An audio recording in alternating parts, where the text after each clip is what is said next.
Hi friends, welcome to armies நிகழ்ச்சி. இன்னைக்கு நம்ம சேனலில் பார்க்க போகிற விஷயம் வந்து நடிகை ராதா போலீஸ் வேடத்தில் நடித்து கலக்கிய திரைப்படங்கள் எதுன்றது தான் பார்க்க போகிறோம்.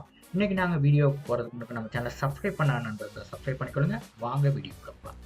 இதில் முதல் திரைப்படம் நம்ம என்னன்னு பார்த்தோம்னா 1988ஆம் ஆண்டு விஜயகாந்த் நடிப்பில் வெளிவந்த உள்ளத்தின் நல்ல உள்ளம் என்ற திரைப்படத்தை இங்கே போலீஸ் ரோடில் சும்மா கலக்கியிருப்பாங்கன்னு சொல்லலாம். அந்தளவு இந்த திரைப்படம் சூப்பராக இருக்கும்.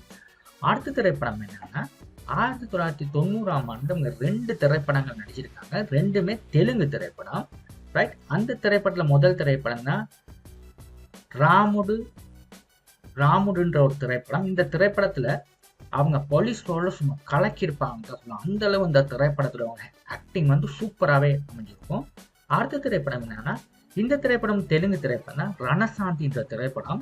இது ஒரு மிகப்பெரிய பிளாக் பாஸ்டர் ஹிட்ட கொடுத்த திரைப்படம். இந்த திரைப்படத்துல ஒரு கணவனை இழந்த ஒரு மனைவி பழிவாங்கும் ஒரு கதை தான் இந்த திரைப்படம். அந்த அளவு இந்த திரைப்படத்துல வந்து அவங்க சூப்பராகவே நடிச்சிருப்பாங்கன்னு சொல்லலாம். அடுத்த திரைப்படம் என்னன்னு பார்த்தோம்னா 1991ஆம் ஆண்டுல வெளிவந்த கீதா சீதா என்ற திரைப்படம். இந்த திரைப்படத்துல அவங்க போலீஸ் ரோட்ல கலக்கியிருப்பாங்கன்னு சொல்லலாம். அந்த அளவு இந்த திரைப்படத்துல அவங்க நடிப்பு வந்து சூப்பராகவே நடிச்சிருக்குன்னு சொல்லலாம்.